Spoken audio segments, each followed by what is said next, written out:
Alright, welcome everyone. Another Lego Monday. I'm going to do the Harry Potter Hogwarts Polyjuice Potion Mistake set. It's a small one.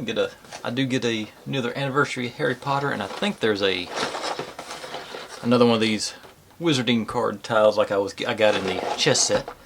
But 217 pieces, fairly small set, so it should be a reasonably quick video. I think it's about the same size as the brickheads are usually. But that being said, you know the drill. I'm going to null it out and build it in high speed, and I'll try and remember to actually put the music on from the beginning this time. Alright, be right.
Alright folks, and there you have it. The Polyjuice Potion Mistake, I think is what it called. Got the, I went ahead and put Hermione and her cat head hiding in the toilet, and got Harry and Ron with their Polyjuices. Just basically to make them hold them out, use the spare wand and just slid the bottle down on it. Fun little set. It's smaller than I thought it'd be, more compact, but it has all the details. Got the mirrors, and I guess you're supposed to be attaching to other sets as they come along, because it's got the, I haven't looked into that, but that would be cool. Be able to make a, what do you call it, a extended diorama or whatever. There's my Harry Potter 20th anniversary Lego collectible Harry Potter gold. I've got a Snape somewhere around here. I can put them together. That's a fun little set. It was pretty cheap. I think it was $20 or less. So if you like Harry Potter, it's definitely worth it. It's a cool little memento of the scene. I got two of the same on these purple tile things. So they're, I'm pretty sure that's who I think it is, but I don't want to guess. But y'all know it looks like a female witch to me. So there's not a whole lot of them that have the actual witch's hat thing going. But anyway, that's that for this one. Hope you enjoy Lego Monday. If you're digging, oh yeah, there's the back with the window and the brickwork and all that. But if you're enjoying what I'm doing, make sure and subscribe, because we got plenty coming on. Thanks for watching.